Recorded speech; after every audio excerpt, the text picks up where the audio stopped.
আসসালামু আলাইকুম, কেমন আছেন সবাই? আশা করি সবাই ভালো আছেন, সুস্থ আছেন। হালকেনস্টাইন এইচএসসি একাডেমিক অর্থনীতি প্রথম পত্র ক্লাসে আপনাদের স্বাগতম। আপনাদের সাথে আছি আমি নাফিউসামাদ আবির, পড়াশোনা করছি ঢাকা বিশ্ববিদ্যালয়ের অর্থনীতি বিভাগে।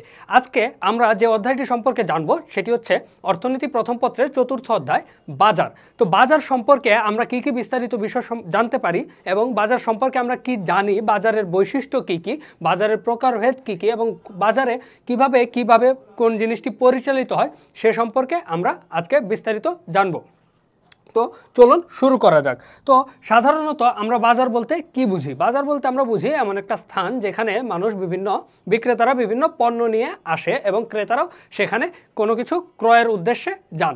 কিন্তু অর্থনীতিতে বাজার বলতে কোনো নির্দিষ্ট স্থানকে বোঝায় না। তো আমরা যদি দেখি অর্থনীতিতে বাজার বলতে কোনো নির্দিষ্ট স্থানকে বোঝায় না, বরং অর্থনীতিতে বাজার বলতে কোনো দ্রব্যকে বোঝায় যা ক্রেতা এবং বিক্রেতার প্রত্যক্ষ বা পরোক্ষ দর কষাকষি বা দামাদামের মাধ্যমে দাম নির্ধারিত হয়ে ক্রয় বিক্রয় করা হয়। তাহলে একটু আমরা যদি দেখি অর্থনীতিতে বাজার বলতে কোনো নির্দিষ্ট স্থানকে বোঝায় না, সেখানে ক্রেতা বা বিক্রেতার মধ্যে প্রত্যক্ষ বা পরোক্ষ প্রতিযোগিতার মাধ্যমে একটি নির্ধারিত দামে ক্রয় বিক্রয় হয়।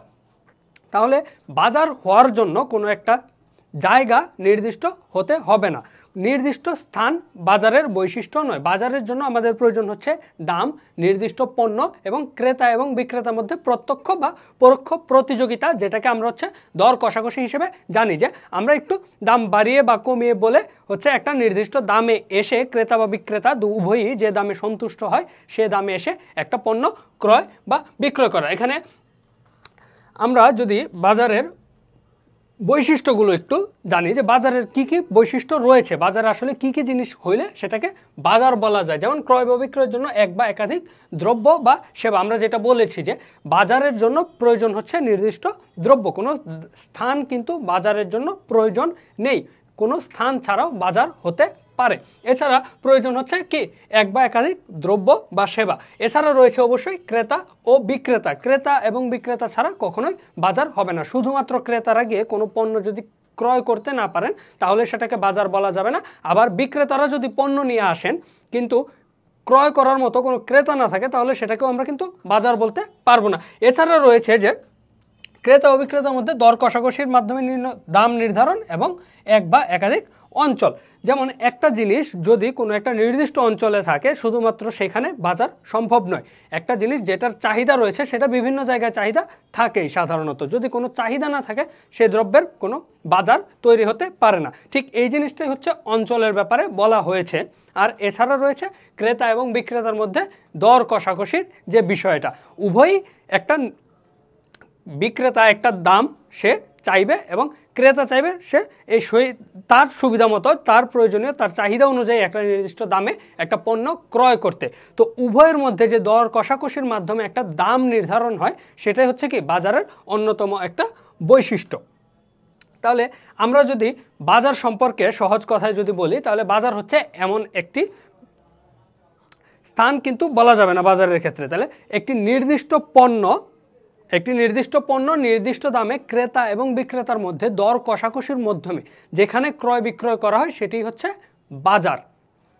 এখন এই যে বাজারের কিন্তু বিভিন্ন রকম শ্রেণী বিভাগ রয়েছে, যে বিভিন্নভাবে আমরা চিন্তা করি যে কোনো জিনিসের দাম আমরা কি করি, যে আমরা একটু দাম বলার সুযোগ পাই। যে বিক্রেতা একটা দাম চাইলো কিন্তু আমরা সেটা হচ্ছে তুলনামূলক আমাদের সুবিধা অনুযায়ী কমিয়ে বললাম। আবার কোনো পণ্যের ক্ষেত্রে আমরা কিন্তু দাম বলতে পারি না, যে দামটা নির্দিষ্ট করা থাকে সেই দামেই আমাদের ক্রয় করতে হয়। তো এরকম বিভিন্ন বৈশিষ্ট্যের ভিত্তিতে এছাড়াও আমরা দেখি যে কোনো বাজার হচ্ছে সকালে বসে যেটা হচ্ছে দুপুরের মধ্যে শেষ হয়ে যায়। যেমন হচ্ছে আমরা নিত্যদিনের যে কাঁচা মাল বা হচ্ছে শাকসবজির বাজারটা দেখি সেটা হচ্ছে কি স্বল্প সময়ে। আবার হচ্ছে যদি আমরা দামি জিনিসের বাজার দেখি যেটার হচ্ছে কি যোগান কম, সেটার বাজারের বৈশিষ্ট্যক্রম।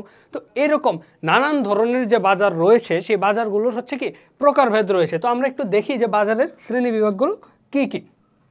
এখানে আমরা এই যে ছকটা দেখতে পাচ্ছি, চার্টটা দেখতে পাচ্ছি, সেখানে হচ্ছে আমরা কিন্তু বাজারের যে কী কী শ্রেণী বিভাগ রয়েছে সেটি সম্পর্কে একটা ধারণা লাভ করি। যেমন আয়তন বা পরিধির ভিত্তিতে একটা বাজার হয়, সময়ের ভিত্তিতে একটা বাজার হয়, প্রতিযোগিতার ভিত্তিতে একটা বাজার হয়। এই যে বাজারগুলো প্রত্যেকটার কিন্তু আলাদা আলাদা স্বতন্ত্র বৈশিষ্ট্য রয়েছে। এক একটা বাজার এক এক রকমভাবে তাদের ডেফিনিশন রয়েছে। যেমন আমরা দেখি যদি আয়তন বা পরিধির ভিত্তিতে যে বাজার রয়েছে তা হচ্ছে স্থানীয় বাজার, জাতীয় বাজার, আন্তর্জাতিক বাজার। এখন এই স্থানীয় বাজার কি, জাতীয় বাজার কি, আন্তর্জাতিক বাজার কি, এই জিনিসগুলো সম্পর্কে যদি আমরা একটু চিন্তা করি তাহলে সহজেই বুঝতে পারবো। আমরা আশেপাশেই এই জিনিসগুলোর বৈশিষ্ট্য দেখতে পারি। যেমন স্থানীয় বাজার থেকে নাম শুনে বোঝা যায় যে কোনো একটা নির্দিষ্ট এলাকাতে ছোট পরিসরে যে বাজারটা থাকে সেটা হচ্ছে কি স্থানীয় বাজার। আর জাতীয় বাজার যেটা হচ্ছে দেশের জাতীয়ভাবে যে ক্রয় বিক্রয় যে কোনো দ্রব্য বা পণ্যের কেনা বেচা হয় সেটা। আর আন্তর্জাতিক বাজারের ক্ষেত্রে আমরা বুঝতেই পারি যে এটার ক্ষেত্রে বিদেশে বা অন্য একটা দেশ বা দুইটি দেশ হচ্ছে যুক্ত থাকবে, একটা দেশ যেটা বিক্রি করবে, অন্য আরেকটি দেশ যেটি কিনবে। তো এভাবে হচ্ছে আয়তন বা পরিধির ভিত্তিতে আমরা 3 প্রকারের বাজার পেয়ে থাকি। এরপরে আসি সময়ের ভিত্তিতে বাজার। যেমন আমরা বলেছি যে শাকসবজির বাজার যেটা হচ্ছে কি শাকসবজি সহজেই পচে যায়, খুবই পচনশীল একটা পণ্য, তো সেটার ক্ষেত্রে বাজার কিন্তু দীর্ঘ সময় হওয়া সম্ভব নয়। তাহলে হচ্ছে সময়ের ভিত্তিতে বাজার আমরা পাই হচ্ছে অতি স্বল্পকালীন, স্বল্পকালীন, দীর্ঘকালীন এবং অতি দীর্ঘকালীন। এরকমভাবে আমরা এখানে 4 প্রকারের বাজার দেখতে পাই। আবার প্রতিযোগিতার ভিত্তিতে বাজারটা কি? প্রতিযোগিতার ভিত্তিতে বাজারের কথা যদি আমরা চিন্তা করি, যেমনটা আমরা বলেছিলাম যে একটা বাজারে বিভিন্ন রকম বিষয় থাকতে পারে, যে কোনোটার ক্ষেত্রে আমরা হচ্ছে বিক্রেতা অনেক দেখতে পাই, কোনোটার ক্ষেত্রে আবার বিক্রেতা একজন দেখতে পাই, কোনোটার ক্ষেত্রে 2 জন দেখতে পাই, কোনোটার ক্ষেত্রে 3 জন এরকম দেখতে পাই। তো এরকম প্রতিযোগিতার ভিত্তিতে বাজারের কথা যদি আমরা চিন্তা করি, প্রতিযোগিতার ভিত্তিতে বাজার হচ্ছে 2 প্রকার। একটা হচ্ছে পূর্ণ প্রতিযোগিতামূলক বাজার, আর একটা হচ্ছে কি অপূর্ণ প্রতিযোগিতামূলক বাজার। একটা হচ্ছে পূর্ণ প্রতিযোগিতামূলক আর একটা হচ্ছে অপূর্ণ প্রতিযোগিতামূলক। পূর্ণ প্রতিযোগিতামূলকের নাম শুনে আমরা বুঝতে পারি যে এটার মধ্যে কি সম্পূর্ণ প্রতিযোগিতা থাকবে, বিক্রেতাদের মধ্যে, ক্রেতাদের মধ্যেও প্রতিযোগিতা থাকতে পারে। আর অপূর্ণ প্রতিযোগিতামূলক বাজারে দেখতে পাই যে এটাতে হচ্ছে কি পূর্ণ প্রতিযোগিতা থাকে না। তো অপূর্ণ প্রতিযোগিতামূলক বাজারের যদি আমরা একটু প্রকারভেদগুলো দেখি তাহলে আমরা দেখতে পাই একচেটিয়া বাজার, ডুওপলি বাজার, অলিগোপলি বাজার, একচেটিয়া প্রতিযোগিতামূলক, মনোপসনি বাজার, তারপর হচ্ছে ডুওপসনি, তারপর দ্বিপাক্ষিক একচেটিয়া বাজার, এছাড়াও অলিগোপসনি, মনোপস্টিক, তারপর কার্যকর প্রতিযোগিতামূলক এবং বিভেদমূলক একচেটিয়া বাজার সম্পর্কে আমরা জানতে পারি। তো এই বাজারগুলোর যে বৈশিষ্ট্য রয়েছে এবং এই যে বাজারের প্রকারভেদ রয়েছে সেগুলো সম্পর্কে আমরা এখন বিস্তারিত একটু জানব। তো এখানে আয়তন বা পরিধির ভিত্তিতে বাজারের কথা শুরুতে বলা হয়েছে, যেটা আমরা পূর্বেই বলেছি। আয়তন বা পরিধির ভিত্তিতে বাজার হচ্ছে স্থানীয়, জাতীয় এবং আন্তর্জাতিক বাজার। এই যে স্থানীয় বাজার, যে দ্রব্যের বাজার দেশের একটি বিশেষ স্থান বা অঞ্চলের মধ্যে সীমাবদ্ধ তার বাজারকে স্থানীয় বাজার বলে। যেমন হচ্ছে শাকসবজির বাজার, মাছ, তারপর ইট ইত্যাদি হচ্ছে কি স্থানীয় বাজারের অংশ। এরপর আসি আমরা জাতীয় বাজারের ক্ষেত্রে। জাতীয় বাজারের ক্ষেত্রে হচ্ছে কোনো দ্রব্যের বাজার সারা দেশব্যাপী হলে তাকে জাতীয় বাজার বলে। এখন আমরা যদি একটা স্থানীয় বাজারের উদাহরণ যদি মনে মনে চিন্তা করি, বা আমরা যদি একটা স্থানীয় বাজারের উদাহরণ বলি, যে আমাদের এলাকায় যে শাকসবজির বাজারটা হয় বা কোনো একটা এলাকায়, ধরা যাক যে চট্টগ্রাম বা কক্সবাজারের ওইদিকে কি বঙ্গোপসাগর রয়েছে, সেখানে সামুদ্রিক মাছ অনেক বেশি পাওয়া যায়। তো সেখানকার যে সামুদ্রিক মাছের যে বাজারটা সেটা হচ্ছে কি এটা স্থানীয় বাজারের উদাহরণ। আবার হচ্ছে যেটার বাজার হচ্ছে কি দেশব্যাপী থাকে সেটাকে বলা হচ্ছে জাতীয় বাজার। যেমন আমরা চিন্তা করি সারা দেশব্যাপী, যে ঢাকায় যদি আমরা চিন্তা করি গাজীপুরের দিকে হচ্ছে বিভিন্ন গার্মেন্টস কলকারখানা রয়েছে, তো সেখানে উৎপাদিত যে জামা কাপড় রয়েছে সেগুলো কিন্তু কি সারা দেশব্যাপী বিক্রি হয়, তাহলে এটা একটা জাতীয় বাজার। পোশাকের বাজার, প্রসাধনী, যন্ত্রপাতি ইত্যাদি হচ্ছে কি জাতীয় বাজারের অন্তর্ভুক্ত। আবার আন্তর্জাতিক বাজার হচ্ছে সেটা যেটা হচ্ছে দেশের মধ্যে সীমাবদ্ধ না থেকে দেশের বাইরেও যায়, সেই জিনিসটা হচ্ছে কি আন্তর্জাতিক বাজার। যেমন হচ্ছে কি সোনা, রূপা, উন্নত মানের তৈরি পোশাক, যন্ত্রপাতি ইত্যাদি। যেমন আমরা বিভিন্ন রকম পোশাক আমদানি রপ্তানি করে থাকি, যন্ত্রপাতি রপ্তানি হয়ে থাকে, আমদানি হয়ে থাকে, এই যে বাজারটা এটা হচ্ছে কি আন্তর্জাতিক বাজার, যেটার ক্ষেত্রে হচ্ছে একাধিক দেশের মধ্যে ক্রয় বিক্রয় সংগঠিত হয়। এবার আসে আমরা যদি দেখি হচ্ছে কি সময়ের ভিত্তিতে যে বাজারগুলো রয়েছে সেটা হচ্ছে অতি স্বল্পকালীন, স্বল্পকালীন, দীর্ঘকালীন, অতি দীর্ঘকালীন বাজার। তো অতি স্বল্পকালীন হচ্ছে মাছ, দুধ, শাকসবজি, ডিম ইত্যাদির বাজার, যেটার ক্ষেত্রে হচ্ছে কি আমাদের যে প্রয়োজনীয় দ্রব্য থাকে সেটা হচ্ছে কি পচনশীল থাকে বা খুব স্বল্প সময়ে, যে সময়ের মধ্যে এটার যোগান চাইলেই বাড়ানো সম্ভব হয় না। যেমন আমরা দেখি যে এই যে বাজারের স্থায়িত্বকাল এতটাই কম যে পণ্যের যোগান বাড়ানো বা কমানো যায় না। প্রতিদিন সকালে যে শাকসবজির বাজার বসে সেটাকে চাইলেই কিন্তু যোগান হঠাৎ করে বাড়িয়ে দেওয়া সম্ভব নয়। কীরকমভাবে যদি আমরা চিন্তা করি, যে ধরা গেল যে আজকে আমাদের হচ্ছে দুধ বা ডিম বা মাছ বিক্রি হচ্ছে, তাহলে মাছ যে পরিমাণ সারা দিনে বা গত দিনে হচ্ছে আহরণ করা হয়েছে সেগুলোই কিন্তু পরদিন বিক্রি হবে। চাইলেই আমরা হঠাৎ করে নিয়ে আসতে পারবো না, চাইলেই যোগান বাড়াতে পারবো না।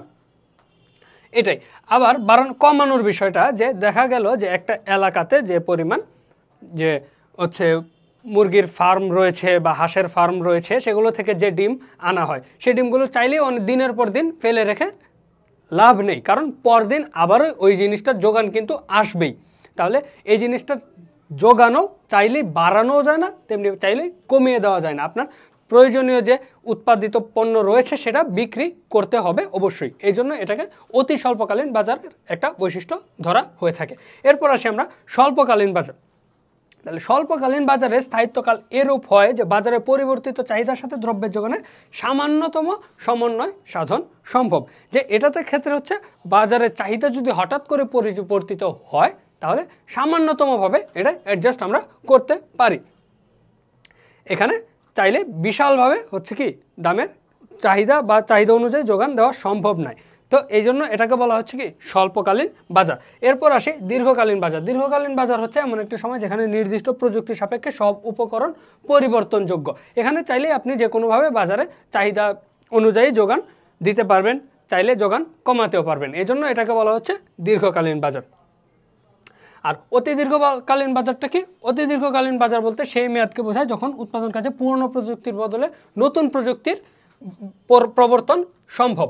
এই জিনিসগুলো হচ্ছে কি এ সময় মেয়াদে বাজারে সুদূর প্রসারী পরিবর্তন ঘটে থাকে, যেমন জনসংখ্যা বৃদ্ধি, ক্রেতার রুচি, অভ্যাস, জ্ঞান প্রবৃত্তির দ্বারা এই বাজারটি হচ্ছে কি একটু নিয়ন্ত্রিত ও প্রভাবিত হয়ে থাকে। তো এটাই হচ্ছে আমাদের অতি দীর্ঘকালীন বাজারের বৈশিষ্ট্য। এবার আসি আমাদের এই অধ্যায়ে যে মূল যে জিনিসটা নিয়ে পড়বো, আমরা মূল যে বাজার সম্পর্কে জানবো বিস্তারিত, সেটা হচ্ছে আমাদের প্রতিযোগিতার ভিত্তিতে বাজার। প্রতিযোগিতার ভিত্তিতে বাজারের ক্ষেত্রে আমরা আগেই বলেছি যে পূর্ণ প্রতিযোগিতামূলক এবং অপূর্ণ প্রতিযোগিতামূলক বাজার হচ্ছে এই বাজারের দুইটি প্রকার। এর মধ্যে আবার পূর্ণ প্রতিযোগিতামূলক বাজার রয়েছে, অপূর্ণ প্রতিযোগিতামূলক বাজারকে আমরা আবার নানানভাবে ভাগ করতে পারি। তার আগে আমরা একটু পূর্ণ প্রতিযোগিতামূলক বাজার সম্পর্কে জানি যে পূর্ণ প্রতিযোগিতামূলক বাজার কি। পূর্ণ প্রতিযোগিতামূলক বাজার বলতে এমন একটি বাজারকে বোঝায় যেখানে অসংখ্য ক্রেতা ও বিক্রেতা পূর্ণ মাত্রায় প্রতিযোগিতার মাধ্যমে দর কষাকষির মাধ্যমে একটি পণ্য ক্রয় বা বিক্রয় করে। যেমন এখানে ক্রেতা এবং বিক্রেতা স্বাধীনভাবে প্রতিযোগিতায় লিপ্ত থাকে এবং নিজেদের মধ্যে ক্রয় বিক্রয় সম্পন্ন করবে। এখানেই ক্রেতা বা বিক্রেতা কেউই নিজ কার্যকলাপের মাধ্যমে বাজার দামকে প্রভাবিত করতে পারে না, অর্থাৎ একজন ক্রেতা বা একজন বিক্রেতা চাইলেই বাজারের দামকে প্রভাবিত করতে পারবে না। এটা অসংখ্য ক্রেতা এবং বিক্রেতা নিজেদের মধ্যে দর কষাকষির মাধ্যমেই সবসময় দাম নির্ধারণ করে থাকে। এবার আমরা যদি দেখি যে এখানে পূর্ণ প্রতিযোগিতামূলক বাজারে কে কী ধরনের ভূমিকা রাখে, যেমন আমরা যদি এখানে দেখি যে পূর্ণ প্রতিযোগিতামূলক বাজারে ফার্মকে বলা হয় দাম গ্রহীতা। এই জিনিসটা কি? ফার্মকে দাম গ্রহীতা কেন বলা হয়? তো পূর্ণ প্রতিযোগিতামূলক বাজারে অসংখ্য ক্রেতা এবং বিক্রেতা থাকে, যে জিনিসটা আমরা বলেছি। তাহলে এককভাবে কেউই চাইলে দামকে প্রভাবিত করতে পারে না। একটা ফার্ম তার উৎপাদন বাড়িয়ে বা কমিয়ে বাজারের যে দাম রয়েছে, বিদ্যমান দাম রয়েছে, সেটাকে চেঞ্জ করতে পারে না, সামান্যতম চেঞ্জও করতে পারে না।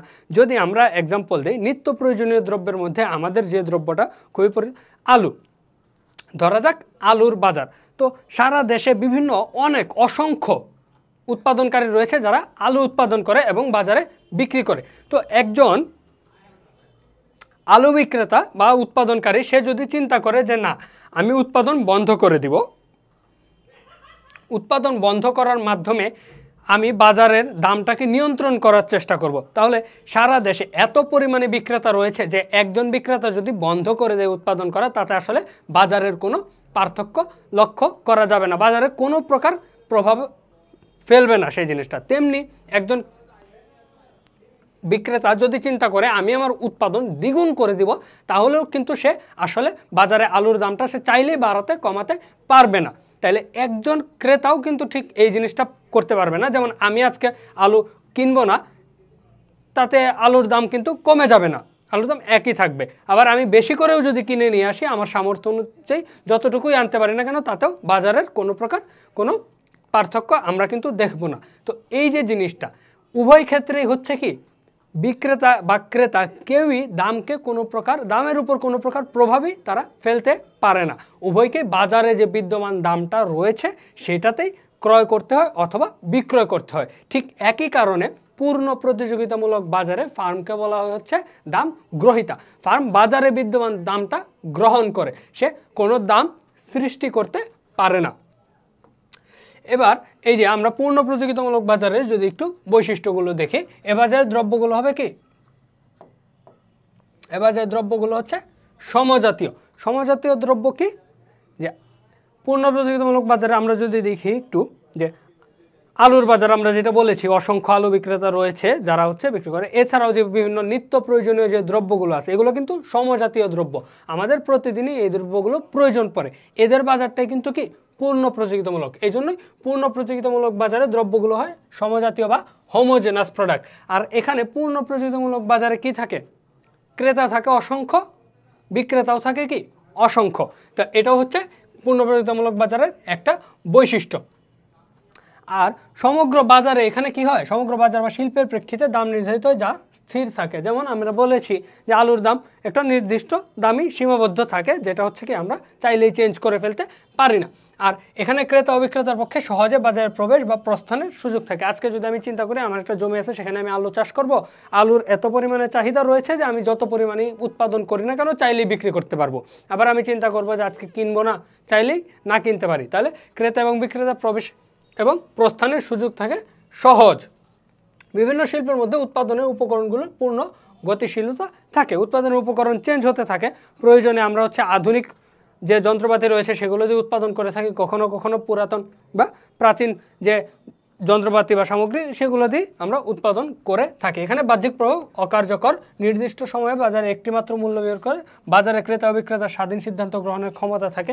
এই যে জিনিসগুলো আমরা যে বিস্তারিত আগেই বলেছি যে একটা পূর্ণ প্রতিযোগিতামূলক বাজারে যা যা জিনিসগুলো আমরা থাকি, পণ্য ক্ষুদ্র ক্ষুদ্র এককে বিক্রি হয়, বিক্রেতা মুনাফা সর্বোচ্চকরণে, ক্রেতা উপযোগ সর্বোচ্চকরণে আগ্রহী। এ বাজারে দাম স্থির থাকে, মোট আয় সরলরেখার মূলবিন্দুগামী গড় আয় এবং প্রান্তিক আয় এবং দাম পরস্পর সমান। এই যে এই জিনিসটা সম্পর্কে যদি আমরা একটু দেখি, এখানে যে চিত্রটা রয়েছে যে P = AR = MR, এই জিনিসটা আসলে কি দেখা যাক আমরা এই জিনিসটা সম্পর্কে কি বলতে পারি। তো পূর্ণ প্রতিযোগিতামূলক বাজারে P = AR = MR কিভাবে হয়, এই জিনিসটা সম্পর্কে যদি আমরা একটু চিন্তা করি তাহলে আমরা পূর্ণ প্রতিযোগিতামূলক বাজারের একটা বৈশিষ্ট্য কিন্তু দেখেছি যে পূর্ণ প্রতিযোগিতামূলক বাজারে দাম থাকে কি স্থির। দাম যেহেতু স্থির থাকে, এটা থেকে আমরা একটা জিনিস ধরে রাখলাম যে দাম স্থির।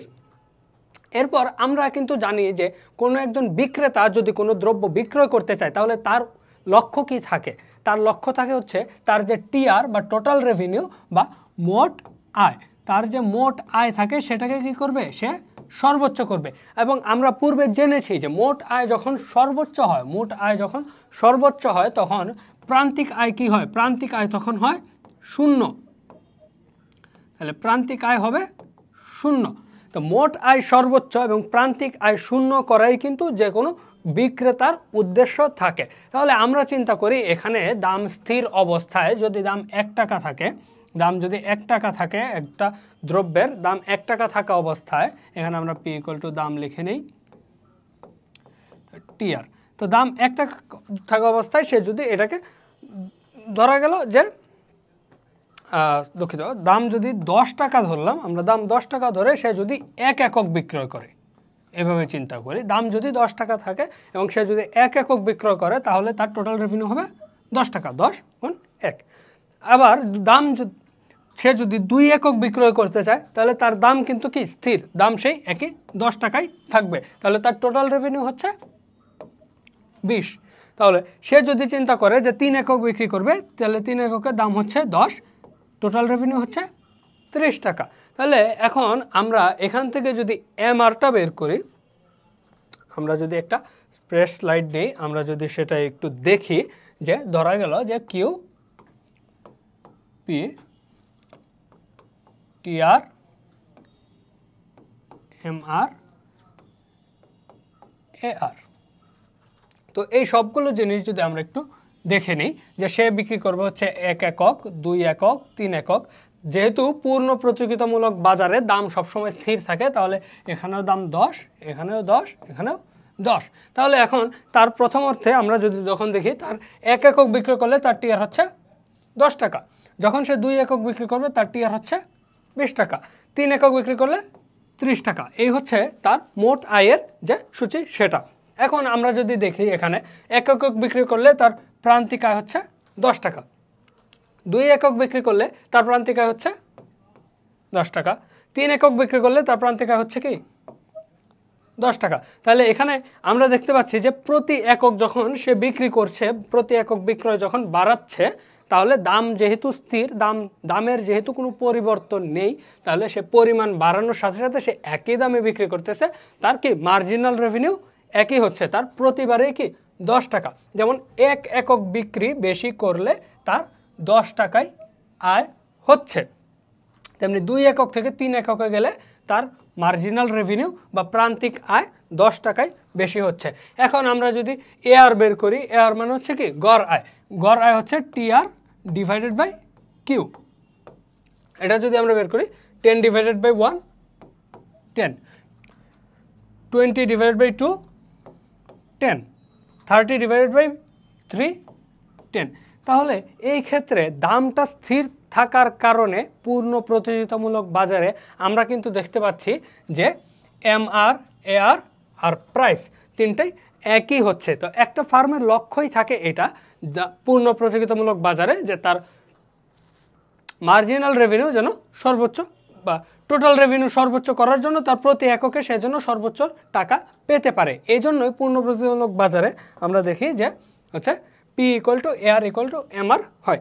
আবার এই জিনিসটাকে যদি আমরা একটু চিত্রে দেখার চেষ্টা করি, তাহলে কিন্তু আমরা সহজেই বুঝতে পারি যে এরকম যদি আমরা একটা চিত্র আঁকি যে 1 2 3 এরকম তিনটা যদি আমরা ইয়া করি, তাহলে তার প্রথমে হচ্ছে 1 একক বিক্রি করলে হচ্ছে 10 টাকা টোটাল রেভিনিউ, 2 এককের ক্ষেত্রে হচ্ছে 20 টাকা, 3 এককের ক্ষেত্রে হচ্ছে 30 টাকা। তাহলে এই গ্রাফটা হচ্ছে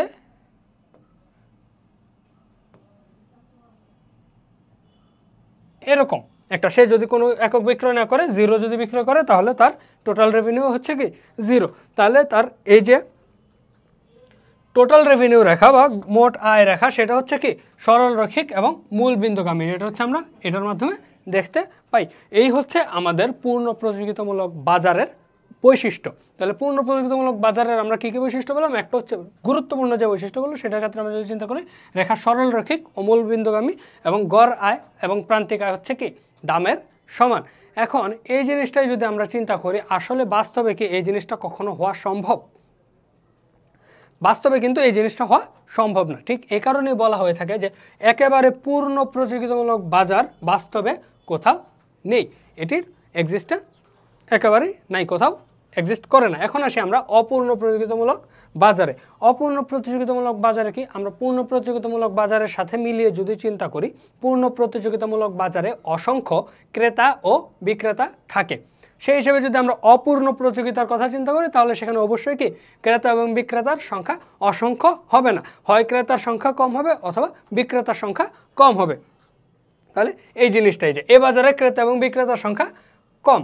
এছাড়াও আমরা দেখেছি যে পূর্ণ প্রতিযোগিতামূলক বাজারে দ্রব্যগুলো হয় সমজাতীয়। এখানে যেটা হবে সেটা হচ্ছে দ্রব্যের গুণাগুণগুলোর মধ্যে পার্থক্য থাকতে পারে, তাহলে এক্ষেত্রে দ্রব্যের গুণাগুণ বিভিন্ন হবে। এছাড়া পূর্ণ প্রতিযোগিতামূলক বাজারে ক্রেতা এবং বিক্রেতা উভয়ই দাম সম্পর্কে কিন্তু একটা ধারণা রাখে এবং উভয়কে কি দাম গ্রহীতা বলা হয়। কিন্তু এক্ষেত্রে হবে কি অপূর্ণ প্রতিযোগিতামূলক বাজারে দাম সম্পর্কে ক্রেতা বা ক্রেতার অ্যাকচুয়ালি বিশেষ করে ক্রেতার একটা অজ্ঞতা থাকে।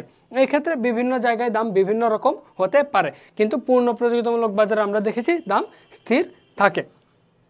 এখানে ক্রেতারা যুক্তিসঙ্গত আচরণ করতে পারে না। এছাড়া রয়েছে ক্রেতাদের ইচ্ছামতো, বিক্রেতারা চাইলেই তাদের ইচ্ছামতো যোগান নিয়ন্ত্রণ বা বাড়াতে বা কমাতে পারে। এক্ষেত্রে তারা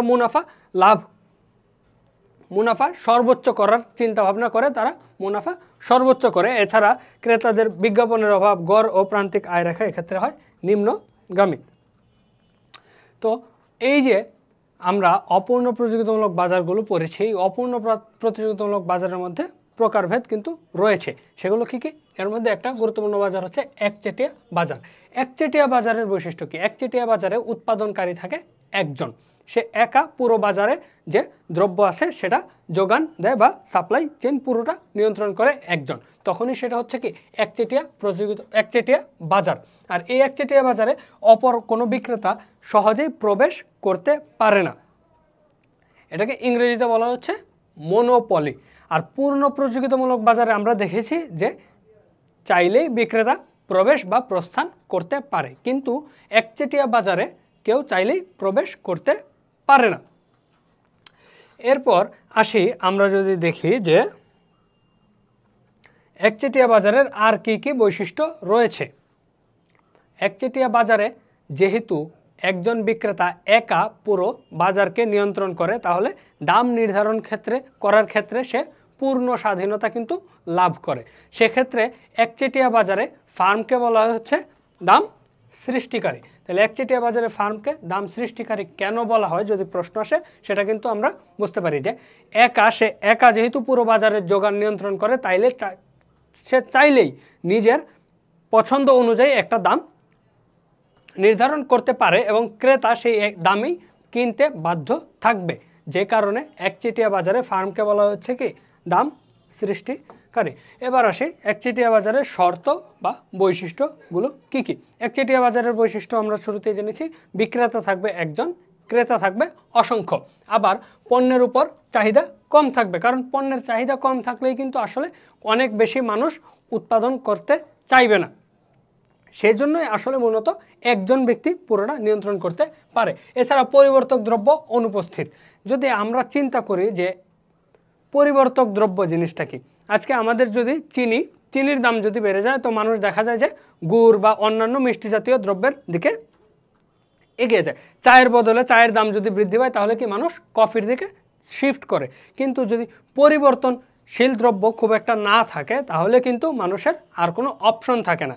এক্ষেত্রেই কিন্তু একচেটিয়া বাজারের যে একটা সুযোগ রয়েছে যে পরিবর্তক দ্রব্য অনুপস্থিত থাকে। উপকরণের গতিশীলতার অভাব, যে জিনিসটা আমরা বলেছি যে চাইলেই চেঞ্জ করা যায় না এবং অল্পতেই হচ্ছে কি নতুন টেকনোলজি উদ্ভাবিত হয় না বা নতুন কোনো পণ্য আবার মার্কেটে চলে আসে না, এজন্য উপকরণের গতিশীলতার অভাব দেখা যায়। ব্যক্তিগত ব্যবসায়িক সুনাম বাজারে পণ্য নিয়ন্ত্রণ করে। যে ব্যক্তিগত ব্যবসায়িক সুনাম, যেমন আমরা চিন্তা করি যে আইফোনের কথা যদি আমরা চিন্তা করি, আইফোনের ঠিক এত পরিমাণে সুনাম রয়েছে যে প্রতি বছর নতুন আইফোন লঞ্চ হওয়া মাত্রই মানুষ কি কেনার জন্য ঝাঁপিয়ে পড়ে। এক্ষেত্রে তারা তাদের সুনামটাকে কাজে লাগিয়ে কিন্তু একটা মোটামুটি রকমের একচেটিয়া ব্যবসা তারা করে যেতে পারে। এছাড়া প্রতিদ্বন্দ্বী ফার্মের মুনাফা সম্পর্কে অজ্ঞতা, নিয়ন্ত্রিত যোগান, অবিভাজ্য পণ্য, অস্বাভাবিক মুনাফা, ফার্ম অভ্যন্তরীণ ও বহিস্থ সুযোগ সুবিধা অর্জন করতে পারে। ঠিক এভাবেই হচ্ছে আসলে একচেটিয়া বাজারের যে বৈশিষ্ট্যগুলো রয়েছে আমরা কিন্তু দেখতে পারি। এখন একচেটিয়া বাজারে কি হয়, এআর এবং এমআর এই দুইটা হয় কি নিম্নগামী। ঠিক কী কারণে এআর এবং এআর নিম্নগামী হবে, এই জিনিসটা যদি আমরা একটু চিন্তা করি তাহলেই আমরা কিন্তু সহজে বুঝতে পারবো। একচেটিয়া বাজারের বৈশিষ্ট্যগুলো যদি আমরা একটু গভীরভাবে দেখি, তাহলে আমরা একচেটিয়া বাজার সম্পর্কে এই জিনিসটা বলতে পারবো।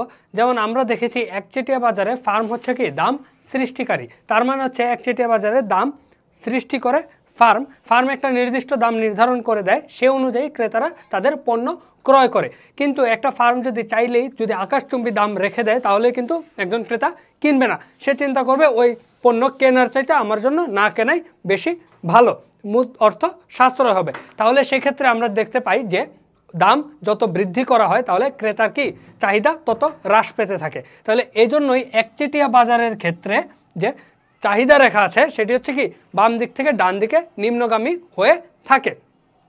এবং একচেটিয়া বাজারে এই কারণেই হচ্ছে এআর রেখা কি নিম্নগামী হয় এবং এমআর রেখাও সেক্ষেত্রে নিম্নগামী হবে। কারণ হচ্ছে দাম বৃদ্ধি করলে কি তার যে মোট বিক্রয়ের পরিমাণ সেটা কমতে থাকে, যে কারণে তার টোটাল রেভিনিউটা হচ্ছে কি কমতে থাকে অবশ্যই, যে কারণে হচ্ছে তার এমআর নিম্নগামী হয় এবং এআরও নিম্নগামী হয়। এক্ষেত্রে লক্ষণীয় যে এআর রেখা এমআরের চেয়ে সর্বদা বড় হয় এবং ফার্ম সবসময় হচ্ছে পি = এমআর রাখবে। কারণ একটা ফার্ম একচেটিয়া বাজারে চেষ্টা করবে তার কি মোট যে আয় আছে সেটাকে সর্বোচ্চ করার জন্য। ঠিক এই কারণে হচ্ছে কি পি ইকুয়াল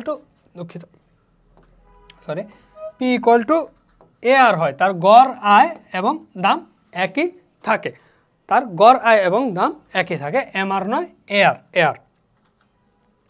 আবার যদি আমরা ডুওপলি বাজারের কথা চিন্তা করি, মনোপলি হচ্ছে কি, ডুও মানে হচ্ছে দুই, ডুও শব্দের অর্থ হচ্ছে দুই, মনো মানে এক, তাহলে ডুওপলি বাজারে বিক্রেতার সংখ্যা থাকবে দুজন, ক্রেতার সংখ্যা থাকবে অসংখ্য, এবং বিক্রেতাদের মধ্যে একটা পারস্পরিক নির্ভরশীলতা থাকবে। একজনের যে পণ্য যেহেতু বিক্রি করবে ও দুইজন বিক্রি করবে, তাহলে তাদের মধ্যে একটা পারস্পরিক নির্ভরশীলতা থাকে। একজন দাম বাড়ানো কমানোর সাথে সাথে আরেকজনের দামেরও কিন্তু একটা বাজারে পার্থক্য বা তারতম্য প্রভাব সৃষ্টি হয়। তাহলে এখানে বিক্রেতা দুজন থাকে, ক্রেতা অসংখ্য থাকে, বিক্রেতার সংখ্যা বৃদ্ধি পাবে না। যোগান ও দাম নির্ধারণে পরস্পরের উপর নির্ভরশীলতা থাকে, দ্রব্যগুলো সমজাতীয় হয় এবং পরস্পরের মধ্যে তীব্র প্রতিযোগিতা কিন্তু তাকে একজন আরেকজনকে ছাড়িয়ে দেওয়ার যে প্রবণতা সেটা কিন্তু দেখা যায়। এবং এখন আসি অলিগোপলি বাজার। বিক্রেতার সংখ্যা যদি 2-এর অধিক হয় এবং ক্রেতার সংখ্যা অসংখ্য থাকে, বিক্রেতার সংখ্যা 2-এর অধিক হবে কিন্তু স্বল্প সংখ্যকের মধ্যেই থাকে, তাহলে সেটাকে বলা হচ্ছে অলিগোপলি বাজার। এরপরে আসি যে অলিগোপলি বাজারের পর আসে আমরা একচেটিয়া প্রতিযোগিতামূলক বাজার। এটা খুবই গুরুত্বপূর্ণ একটা অংশ। একচেটিয়া প্রতিযোগিতামূলক বাজারের যে বৈশিষ্ট্য আছে সেটা সম্পর্কে যদি আমরা একটু দেখি, একচেটিয়া প্রতিযোগিতামূলক বাজারে অর্থাৎ এটাকে বলা হচ্ছে মনোপলিস্টিক কম্পিটিশন মার্কেট। একচেটিয়া বাজার প্রতিযোগিতামূলক বাজারে একের অধিক পরিমাণ বিক্রেতা থাকে, একের অধিক বিক্রেতা তারা একই ধরনের মানে সদৃশ কিন্তু সামান্য পৃথকীকৃত পণ্য বিক্রি করে থাকে, এবং এদের মধ্যে যে শিল্পে তাদের প্রবেশ ও প্রস্থানের স্বাধীনতা থাকে, শিল্পে তাদের প্রবেশ এবং প্রস্থানের স্বাধীনতা থাকে। এছাড়া রয়েছে বিক্রেতা কম বেশি পৃথক বিক্রি করে এবং বিক্রেতার দামের উপর একটা আংশিক প্রভাব থাকে। এবং এখানে বিক্রেতার যে বিজ্ঞাপনের একটা অধিক গুরুত্ব রয়েছে। আমরা যদি একচেটিয়া প্রতিযোগিতামূলক বাজারের কথা চিন্তা করি, তাহলে বর্তমানে যে মোবাইল ফোন যে আমরা কিনি, মোবাইল ফোন যে ব্যবহার করি, এই যে মোবাইল ফোনের কোম্পানিগুলোর কথা যদি আমরা চিন্তা করি, এটা হচ্ছে একটা একচেটিয়া প্রতিযোগিতামূলক বাজারের উদাহরণ, যে খুব বেশি পরিমাণে কিন্তু বিক্রেতা বাজারে নেই, এবং তাদের একের মধ্যে আরেকের মধ্যে কিন্তু আমরা বিভিন্ন আকর্ষণীয় বিজ্ঞাপনের মাধ্যমে, বিভিন্ন ফিচার দেওয়ার মাধ্যমে কিন্তু তারা পণ্য বিক্রয় করার চেষ্টা করে থাকে। তাদের পণ্য কি, তারা একই পণ্য বিক্রি করে, অর্থাৎ মোবাইল ফোন বিক্রি করে, কিন্তু তাদের মধ্যে কি বিভিন্ন পৃথক বৈশিষ্ট্য কিন্তু রয়েছে। এই যে মোবাইল ফোন বিক্রি করাটা, তাহলে মোবাইল ফোনটা হচ্ছে একটা, মোবাইল ফোনের বাজারটা কি আমরা বলতে পারি একচেটিয়া প্রতিযোগিতামূলক বাজার। এরপর আসি আমরা মনোপসনি বাজার, যে আমরা মনোপলির ক্ষেত্রে পড়েছি যে বিক্রেতা থাকবে একজন, কিন্তু এক্ষেত্রে যদি ক্রেতা একজন এবং বিক্রেতা অসংখ্য থাকে তাহলে সেটা হচ্ছে মনোপসনি মার্কেট। আবার যদি আমরা চিন্তা করি ডুওপসনি মার্কেটের কথা, তাহলে সেটা হচ্ছে কি বিক্রেতা থাকবে অসংখ্য কিন্তু ক্রেতা থাকবে দুইজন, তাহলে সেটা হচ্ছে কি ডুওপসনি মার্কেট। উদাহরণ হিসেবে আমরা বলতে পারি যে একটা এলাকায় যেখানে হচ্ছে আখ চাষ হয়, সেখানে চিনি কল রয়েছে, সেখানে যদি 2টা চিনি কল থাকে তাহলে সেই চিনি কল যে 2টা থাকে তারা হচ্ছে কি ডুওপসনি মার্কেট। কারণ ক্রেতা যারা উৎপাদন করে তাদের কাছ থেকে তারা আখ ক্রয় করে চিনি উৎপাদনের জন্য, তাহলে সারা আখ যে ক্রয় করে মাত্র 2টা ফার্ম যদি থাকে, 2টা কল চিনি কল যদি থাকে, তাহলে সেটা হচ্ছে কি এটা ডুওপসনি বাজারের উদাহরণ। এরপর আমরা যদি আসি যে অলিগোপসনি বাজার হচ্ছে ক্রেতা এবং বিক্রেতার সংখ্যা থাকবে একাধিক, ক্রেতা এবং বিক্রেতার সংখ্যা থাকবে 2-এর অধিক কিন্তু সমান সমান, স্বল্প সংখ্যক ক্রেতা এবং বিক্রেতা উভয় সমান সমান যদি থাকে তাহলে সেটা হচ্ছে কি অলিগোপসনি বাজার। কিন্তু এই ক্ষেত্রে লক্ষণীয় হচ্ছে যে স্বল্প সংখ্যক বড় ক্রেতা বাজারটাকে নিয়ন্ত্রণ করে। আমরা সচরাচর যেগুলো হচ্ছে ডুওপলি, মনোপলি, সেগুলোর ক্ষেত্রে আমরা দেখেছি যে বিক্রেতা বাজারকে নিয়ন্ত্রণ করে থাকে, কিন্তু নিয়ন্ত্রণটা যদি ক্রেতার হাতে থাকে তাহলে সেটা হয়ে যায় হচ্ছে কি অলিগোপসনি বাজার। স্বল্প সংখ্যক ক্রেতা, বড় ক্রেতা যদি পুরো বাজারকে নিয়ন্ত্রণ করে। এরপর আসি আমরা মনোপসনিস্টিক কম্পিটিশন মার্কেট। তাহলে মনোপসনিস্টিক কম্পিটিশন মার্কেটের ক্ষেত্রে আমরা চিন্তা করি ওই মনোপলিস্টিক কম্পিটিশনের মতোই, শুধু একটা জিনিস কি পয়েন্ট যেটা চেঞ্জ হয়ে যাবে সেটা হচ্ছে ওইখানে থাকে বিক্রেতা, এখানে হচ্ছে ক্রেতা। ওইখানে বিক্রেতা বাজারকে নিয়ন্ত্রণ করে, এখানে হচ্ছে কি ক্রেতা বাজারকে নিয়ন্ত্রণ করবে। তাহলে এখানে হচ্ছে কয়েক অল্প সংখ্যক ক্রেতার মধ্যে প্রতিযোগিতা বিদ্যমান, যেখানে আমরা মনোপলিস্টিক কম্পিটিশনে আমরা দেখেছি স্বল্প সংখ্যক বিক্রেতার মধ্যে প্রতিযোগিতা বিদ্যমান। এরপর আসি কার্যকর প্রতিযোগিতামূলক বা workable competition market. Workable competition market জিনিসটা কি? আমরা মনোপলি বাজারে দেখেছি যে একজন বিক্রেতা কীভাবে পুরো বাজারকে নিয়ন্ত্রণ করে, কিন্তু ওই একটা জিনিসের মধ্যে যদি কিছুটা যথেষ্ট প্রতিযোগিতা বিদ্যমান থাকে, অল্প একটু প্রতিযোগিতা বিদ্যমান থাকে, যাতে ওই যে মনোপলির যে শোষণ সেটা থেকে রক্ষা পাওয়া যায়, তাহলে সেটাকে আমরা বলি হচ্ছে ওয়ার্কেবল কম্পিটিশন মার্কেট। এরপর আসি বিভেদমূলক একচেটিয়া বাজার। তাহলে বিভেদমূলক একচেটিয়া বাজার বা ডিসক্রিমিনেটিং মনোপলি মার্কেট, এক্ষেত্রে হয় কি, এক্ষেত্রে কয়েকটা নীতি নির্ধারণ করে নেওয়া হয়, কয়েকটা নীতি নির্ধারণের মাধ্যমে বাজারে পণ্য বিক্রয় করা হয়। যেমন এখানে একজন ক্রেতা যতটুকু দাম দিতে প্রস্তুত থাকে, বিক্রেতা তার সবটুকু দাম আদায় করে নেওয়া তার লক্ষ্য থাকে। ভোক্তার নিকট কোনো সামর্থ্য আর উদ্ধৃত থাকে না, অর্থাৎ একজন ভোক্তা একটা পণ্যের জন্য যে দাম দিতে চায় সেটাই তারা গ্রহণ করে। আবার যদি আমরা চিন্তা করি, ক্রেতাদেরকে বিভিন্ন গ্রুপে বিভক্ত করে বিভিন্ন গ্রুপ থেকে পৃথক পৃথক দাম আদায় করতে থাকে। যেমন এইটার ক্ষেত্রে যদি আমরা চিন্তা করি, একটা বিরিয়ানির দোকানের কথা যদি চিন্তা করি, যেটা তো হচ্ছে সাধারণভাবে এক প্লেট বিরিয়ানি হচ্ছে 350 টাকায় বিক্রি করা হয়। 350 টাকায় তারা এক প্লেট বিরিয়ানি বিক্রি করে, কিন্তু এই 350 টাকা ব্যয় করার মতো সামর্থ্য কিন্তু সবার নাই। আর যে 350 টাকা দাম দিতে প্রস্তুত থাকে তার কাছ থেকে কিন্তু তারা 350 টাকা চার্জ করে থাকে। তো তারা চিন্তা করলো যে একটা ছোট্ট গ্রুপ আলাদা করে দিলাম, যেটার জন্য আমরা একটা স্টুডেন্ট প্যাকেজ রাখবো, যে স্টুডেন্ট প্যাকেজটার দাম হবে 150 টাকা, যেটা পরিমাণে একটু কম থাকবে কিন্তু স্টুডেন্টদের সামর্থ্যের মধ্যে থাকবে। ঠিক এভাবেই কিন্তু এই যে দুইটা গ্রুপ করে দেওয়া হলো, দুইটা গ্রুপ করে দিয়ে কিন্তু তারা পণ্যটা বিক্রয় করতে থাকে। পণ্যের বাজারকে দুই বা ততোধিক অংশে বিভাগ করে প্রত্যেক বাজারের জন্য কি পৃথক দাম ধার্য করে দেওয়া হয়। ঠিক এভাবেই হচ্ছে এক বিভেদমূলক একচেটিয়া বাজার বা ডিসক্রিমিনেটিং মনোপলি মার্কেট পরিচালিত হয়। এরপর আসি অর্থনীতিতে আরও যে দুই প্রকার বাজার রয়েছে সেটার বিষয়ে, যে মূলধন বাজার এবং মুদ্রা বাজার। এখন মূলধন বাজার কি, মুদ্রা বাজার কি? যে একটা বাজারে যদি দীর্ঘমেয়াদে ঋণ দেওয়া হয়, অর্থাৎ দীর্ঘমেয়াদে ঋণের লেনদেন করা হয়ে থাকে, যন্ত্রপাতি, ভারী যন্ত্রপাতি, কারখানা স্থাপন ইত্যাদি কাজের জন্য যদি দীর্ঘমেয়াদে ঋণদান করা হয়, তাহলে সেটাকে বলা হচ্ছে মূলধন বাজার। আবার যদি এই ঋণদান প্রক্রিয়াটা হচ্ছে স্বল্পকালের হয়ে থাকে, তাহলে সেটাকে বলা হয় হচ্ছে মুদ্রা বাজার বা মানি মার্কেট। যেমন ঋণদানকারী আর্থিক প্রতিষ্ঠানের স্বল্পমেয়াদী ঋণ হিসেবে অর্থের লেনদেন সমষ্টিগত কার্যক্রম যে বাজারে হয়ে থাকে তাকে বলা হয়ে থাকে হচ্ছে মুদ্রা বাজার। আর সেই জিনিসটা যদি দীর্ঘমেয়াদী হয়ে থাকে, যেমন দীর্ঘকালীন ঋণ তহবিলের কারবার পরিচালনা যদি করে থাকে, তাহলে সেটাকে বলা হচ্ছে মূলধন বাজার। এবার আমরা দেখি মুদ্রা বাজার ও মূলধন বাজারের মধ্যে যে বৈশিষ্ট্যের পার্থক্য। তাহলে সময়ের ক্ষেত্রে যদি আমরা শুরুতে যেটা বলেছি, সময় মুদ্রা বাজার হচ্ছে কি স্বল্প মেয়াদে, মূলধন বাজার দীর্ঘমেয়াদে। আর লেনদেনের উপাদান হচ্ছে বিল অফ এক্সচেঞ্জ, প্রতিজ্ঞাপত্র, ট্রেজারি বিল, স্বল্পমেয়াদী সরকারি বন্ড ইত্যাদি হচ্ছে কি মুদ্রা বাজারের লেনদেনের উপাদান। কিন্তু মূলধন বাজারে হচ্ছে শেয়ার, ডিবেঞ্চার প্রভৃতি দীর্ঘমেয়াদে ঋণপত্রের লেনদেন হয়ে থাকে, যেটা আমরা শেয়ার মার্কেটে দেখে থাকি।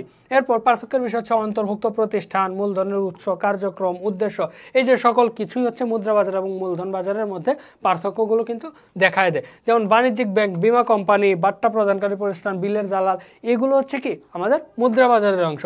কিন্তু বিশেষ বিনিয়োগ ব্যাংক, শিল্প ঋণ সংস্থা, বৃহৎ প্রকল্প ঋণ সংস্থা, যেগুলো হচ্ছে বিভিন্ন প্রকল্পে ঋণ প্রদান করে থাকে দীর্ঘমেয়াদে, সেগুলো হচ্ছে কি মূলধন বাজারের অংশ। মূলধনের অংশ হচ্ছে যেমন মুদ্রা বাজারের ক্ষেত্রে আমরা যদি একটা ব্যাংক থেকে স্বল্প মেয়াদে 6 মাসে 1 বছরের ঋণ নিতে চাই, তাহলে এই ঋণটা আসলে ব্যাংক কিভাবে দেয়? ব্যাংকে দেওয়া হচ্ছে ব্যাংকে যারা অর্থ জমা রাখে তাদের সেই অর্থটা অন্য আরেকজনকে ঋণ হিসেবে তারা প্রদান করে। এই জিনিসটাই হচ্ছে কি, এই যে মূলধনের উৎস হচ্ছে ব্যক্তি ও প্রতিষ্ঠানের জমাকৃত অর্থ। কিন্তু মূলধন বাজারের ক্ষেত্রে হচ্ছে প্রতিষ্ঠানের নিজস্ব ইস্যুকৃত ঋণপত্র, এই জিনিসটাই হচ্ছে কি অর্থের উৎস হিসেবে কাজ করে থাকে। আর এদের কার্যক্রম হচ্ছে আর্থিক প্রতিষ্ঠান ও ব্যক্তির স্বল্পকালীন অর্থের চাহিদা পূরণ করা। আর মূলধন বাজারের লক্ষ্য থাকে হচ্ছে শিল্প, কারখানা, ভারী যন্ত্রপাতি, এই জিনিসগুলোর যে উন্নয়ন সেটি সাধন করা, উন্নয়ন প্রকল্পে দীর্ঘমেয়াদী ঋণ প্রদান। তাহলে মুদ্রা বাজারের লক্ষ্য থাকে হচ্ছে স্বল্পকালীন উন্নয়ন এবং দীর্ঘকালীন উন্নয়ন লক্ষ্য থাকে হচ্ছে কি মূলধন বাজারের। তাহলে এটাই হচ্ছে আমাদের মুদ্রা বাজার এবং মূলধন বাজারের যে বিস্তারিত পার্থক্য, সেটা আমরা এখানে দেখতে পাই। এবার আসি আমরা বিস্তৃত বাজার কি। বিস্তৃত বাজার হচ্ছে যে বাজারে পণ্যের চাহিদা ও যোগান ব্যাপক, পণ্যটি পরিবহনযোগ্য এবং স্থায়ী এবং এরূপ পণ্যের বাজারকে কি বলে? বিস্তৃত বাজার। তাই বিস্তৃত বাজারের বৈশিষ্ট্য আমরা দেখেছি হচ্ছে চাহিদা এবং যোগান থাকবে ব্যাপক এবং পণ্যটি পরিবহনযোগ্য এবং স্থায়ী হবে। তাহলে এদের ক্ষেত্রে আমরা এই যে এই বৈশিষ্ট্যগুলো যদি একটু দেখি তাহলে এখানে হচ্ছে ব্যাপক চাহিদা থাকে, ব্যাপক যোগান থাকে, এদের একটা স্থায়িত্ব থাকে। যেহেতু বিস্তৃত বাজারের ক্ষেত্রে যদি আমরা চিন্তা করি তাহলে এদের পণ্যের চাহিদা অনেক হলেও বাজার কিন্তু সংকীর্ণ হতে পারে। যেমন আমাদের দৈনন্দিন জীবনে নিত্য প্রয়োজনীয় যে শাকসবজির, ডিম, দুধ, এই জিনিসগুলো যদি আমরা একটু চিন্তা করি যে শাকসবজির বাজারটা হচ্ছে কি চাহিদা প্রচুর, সারা দেশের প্রত্যেকের চাহিদা রয়েছে, কিন্তু এটি কি খুবই স্বল্প সময়ের জন্য বাজারটা বসে, যেটা আমরা অতি স্বল্পকালীন বাজারে করি, তাহলে সেক্ষেত্রে বাজার কিন্তু সংকীর্ণ হতে পারে। আবার কিছু কিছু ক্ষেত্রে বাজার বিস্তৃত হতে পারে, যেমন বিভিন্ন প্রকারের যন্ত্রপাতি যেগুলো আমাদের প্রয়োজন রয়েছে নিত্যদিনে, কিন্তু সেটার বাজার কিন্তু বিস্তৃত, কারণ সেগুলো সহজে নষ্ট হয় না। এছাড়া রয়েছে বহনযোগ্যতা, এক জায়গা থেকে, যেটা আমরা হচ্ছে বিস্তৃত বাজারের বৈশিষ্ট্যের মধ্যেই পাই, যে এদের বহনযোগ্যতা থাকতে হবে। তারা এই যে কি পণ্যটি পরিবহনযোগ্য। এই যেমন স্বর্ণের কথা যদি আমরা চিন্তা করি, স্বর্ণ এক জায়গা থেকে আরেক দিকে বহন করে নেওয়া যায়, সহজে বহন করে নেওয়া যায়, এজন্য হচ্ছে কি এর বিস্তৃতি অনেক বেশি। এরপর শ্রেণী বিভাগ ও নমুনাকরণ, যেমন পণ্যের শ্রেণী বিভাগ করা যায় এবং নমুনা এক স্থান হতে অন্য স্থানে প্রেরণ করা যায়, তাহলে এটাও হচ্ছে কি একটা বিস্তৃত বাজারের বৈশিষ্ট্য। এছাড়া পণ্য পরিবহন এবং যোগাযোগের জন্য আমরা জানি যে স্থানান্তর করার প্রয়োজন হলে উভয় ক্ষেত্রে তারা হচ্ছে বাজার প্রসারণ করতে পারে। যেমন পণ্য পরিবহন ও যোগাযোগের সুবন্দোবস্ত থাকলে দূরবর্তী স্থানে পণ্য পাঠাতে খরচ ও সময় উভয়ই কম লাগে। এর ফলে পণ্যের কি হয়? বাজার প্রসারিত হয়। এছাড়া শান্তি ও নিরাপত্তা, বাজারে ক্রেতা বিক্রেতা জানমালের নিরাপত্তা নিশ্চিত করার ক্ষেত্রে হচ্ছে বাজার বিস্তৃত হবে। এছাড়া সরকারি নীতির মাধ্যমেও কিন্তু বাজার বিস্তৃত করা হয়ে থাকে। এবার আসে আমরা হচ্ছে ফার্ম এবং শিল্প, এই জিনিসটা সম্পর্কে আমরা একটু ধারণা লাভ করি। যে একটা পণ্য যদি কেউ একা উৎপাদন করে এবং অসংখ্য মানুষ যদি সমজাতীয় পণ্য উৎপাদন করে, যেটা আমরা হচ্ছে পূর্ণ প্রতিযোগিতামূলক বাজারে দেখেছি, যে একটা নির্দিষ্ট পণ্য অসংখ্য উৎপাদনকারী বা অসংখ্য বিক্রেতা উৎপাদন করে থাকে, তাহলে এই যে অসংখ্য বিক্রেতাকে সকলকে একত্রে যদি আমরা বলি তাহলে সেটাকে আমরা বলবো হচ্ছে শিল্প। কিন্তু যদি একজন উৎপাদনকারী বা একজন বিক্রেতার কথা বলি তাহলে তারটা হচ্ছে কি ফার্ম। তাহলে ফার্ম হচ্ছে একটা সংক্ষিপ্ত একজনের বা এককেন্দ্রিক ধারণা, যেখানে শিল্প হচ্ছে একটা বিস্তৃত ধারণা। তাহলে ফার্মের ক্ষেত্রে আমরা যদি দেখি যে একই ব্যবস্থাপনা বা মালিকানায় উৎপাদনের স্বয়ংসম্পূর্ণ এক বা একাধিক প্লান্ট থাকতে পারে, এই প্লান্টগুলোর সমষ্টিকে কি বলে? ফার্ম বলে। অর্থাৎ একজন বিক্রেতা তার 10টা জমিতে উৎপাদন করে, তাহলে এই যে 10টা জমি মিলিয়ে যে 10টা প্লান্ট, সেই 10টা প্লান্টকে একত্রে কি বলা হবে? একটা ফার্ম। অর্থাৎ এখানে একই মালিকানায় পরিচালিত হবে। কিন্তু শিল্পের ক্ষেত্রে আমরা দেখব যে একই দ্রব্য বা সমজাতীয় দ্রব্য উৎপাদন নিয়ে বিভিন্ন যে ফার্ম রয়েছে, যেমন 10 জন একটা যে কোনো পণ্য যদি 10 জন উৎপাদন করে, 10 জন বিক্রেতা উৎপাদন করে, 10 জনের মালিকানা থাকে, তাহলে সেটাকে আমরা বলবো শিল্প। এই 10 জনের মধ্যে একজন উৎপাদনকারীকে আমরা বলবো হচ্ছে কি ফার্ম। আবার প্রতিষ্ঠানের সংখ্যা, একটি নির্দিষ্ট দ্রব্য উৎপাদনকারী একক প্রতিষ্ঠান, যেটা আমরা বলেছি, কিন্তু যখন সকল প্রতিষ্ঠানকে বলবো তখন সেটাকে বলবো হচ্ছে শিল্প। ফার্ম ব্যবস্থাপনা হচ্ছে একজন মালিকের কথা, আর শিল্পের ক্ষেত্রে হচ্ছে কি একাধিক। ফার্মের পরিধি হচ্ছে সীমিত, কিন্তু শিল্পের পরিধি হচ্ছে কি ব্যাপক। এই যে ফার্ম এবং শিল্পের মধ্যে যে আমরা বেসিক যে পার্থক্যগুলো, সেগুলো কিন্তু এখানে আমরা লক্ষ্য করতে পারি। তাহলে অর্থনীতিতে যদি আমরা চিন্তা করি, সমজাতীয় কোনো দ্রব্য যদি অনেকেই মিলে উৎপাদন করে তাহলে সেটাকে বলা হচ্ছে কি শিল্প। আর যদি একজনের কথা বলি, একই মালিকানার একক মালিকানার ক্ষেত্রে যদি আমরা চিন্তা করি তখন সেটাকে আমরা বলবো ফার্ম। যেমন অর্থনীতিতে সমজাতীয় দ্রব্য সেবা উৎপাদন করে একক প্রতিষ্ঠানকে ফার্ম বলা হয়, আর এই ফার্মগুলোর সমষ্টিকে কি বলা হয়? শিল্প বলা হয়ে থাকে। তো এরপর আমরা পরবর্তীতে যদি ফার্ম এবং শিল্পের পার্থক্যগুলো যদি দেখি, যে ফার্মের উৎপাদন দাম নির্ধারণ নীতি ক্ষুদ্রতর এবং শিল্পেরটা হচ্ছে কি বৃহত্তর। আবার ফার্ম দাম গ্রহিতা এবং দামের উপর সে কোনো প্রভাব ফেলতে পারে না। পণ্যদ্রব্যের দামে শিল্প বড় ভূমিকা পালন করতে পারে। এছাড়া কোনো ফার্মের যোগান সারা বিশ্বের মোট উৎপাদনের তুলনায় যৎসামান্য বলা যায়। এবং এই যে সকল যে উৎপাদন, সে সকল উৎপাদনকে যদি আমরা একত্র করি তাহলে হচ্ছে সেটাকে বলবো শিল্প। তাহলে শিল্পের যোগান ফার্মের তুলনায় কি সবসময় অধিক হয়ে থাকে। এছাড়া চাহিদা রেখার কথা যদি আমরা চিন্তা করি, পূর্ণ প্রতিযোগিতামূলক বাজার ব্যবস্থায় অধীনে ফার্মের চাহিদা রেখা ভূমি পরিধির সমান্তরাল বা আনুভূমিক হয়ে থাকে, কিন্তু শিল্পের চাহিদা রেখা ডান দিকে নিম্নগামী হয়ে থাকে। এই যে আমরা যদি ফার্ম এবং শিল্পের যে চিত্রটা যদি আমরা একটু দেখি, যে আমরা চিন্তা করি পূর্ণ প্রতিযোগিতামূলক বাজারে একজন উৎপাদনকারী একটা ফার্ম যতটুকু উৎপাদন করুক না কেন সে বাজারে কিন্তু বিক্রয় করতে পারে, যে কারণে তার কি এটা ভূমি অক্ষের সমান্তরাল হয়ে থাকে। অর্থাৎ সে P0 দামে যে পরিমাণ চায় না কেন সে উৎপাদন করতে পারে, কারণ তার বাজার এত পরিমাণে বিস্তৃত যে সে যত পরিমাণে উৎপাদন করুক না কেন সে চাইলেই সেটা বিক্রয় করতে পারবে। তার একা সে কখনোই দামের উপর কোনো প্রভাব ফেলতে পারবে না।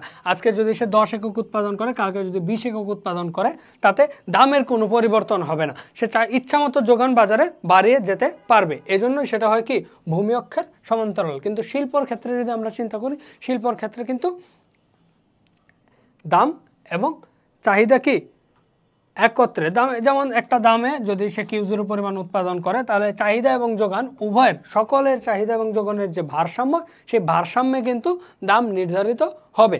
এভাবে ভারসাম্যে দাম নির্ধারিত হয় শিল্পে, কিন্তু ফার্মের ক্ষেত্রে কিন্তু এই ধরনের কোনো বাধ্যবাধকতা নেই। ফার্মে একই দামে চাইলে যত পরিমাণ উৎপাদন চায় সে বাড়িয়ে দিতে পারে পূর্ণ প্রতিযোগিতামূলক বাজারে।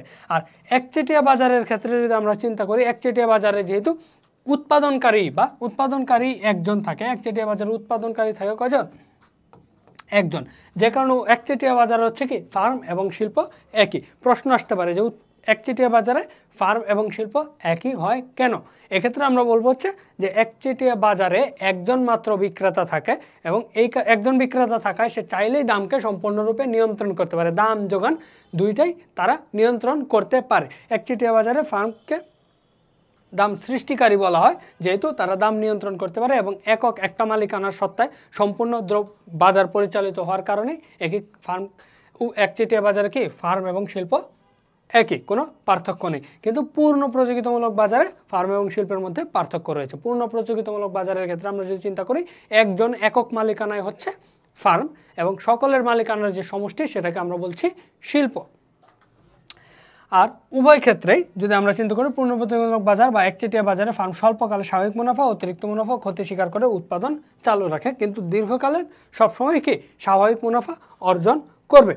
দীর্ঘকালে ফার্ম পূর্ণ প্রতিযোগিতা ও স্বাভাবিক মুনাফা, একচেটিয়া বাজারে অতিরিক্ত মুনাফা অর্জন করে। তাহলে কি পূর্ণ প্রতিযোগিতামূলক বাজারে দীর্ঘকালে স্বাভাবিক মুনাফা অর্জন হচ্ছে ফার্মের বৈশিষ্ট্য, কিন্তু একচেটিয়া বাজারের ক্ষেত্রে তারা হচ্ছে কি অতিরিক্ত মুনাফা লাভ করে। আর পূর্ণ প্রতিযোগিতামূলক শিল্প সাধারণত কি হয় স্বাভাবিক মুনাফা অর্জন করে, একচেটিয়া বাজারে শিল্প সর্বদাই কি অতিরিক্ত মুনাফা অর্জন করে থাকে। তাহলে এই ছিল আমাদের আজকে বাজার এবং বাজারের শ্রেণীবিভাগ, ফার্ম, শিল্প ইত্যাদি নিয়ে বিস্তারিত আলোচনা। সবাই ভালো থাকবেন, সুস্থ থাকবেন। ধন্যবাদ। আসসালামু আলাইকুম।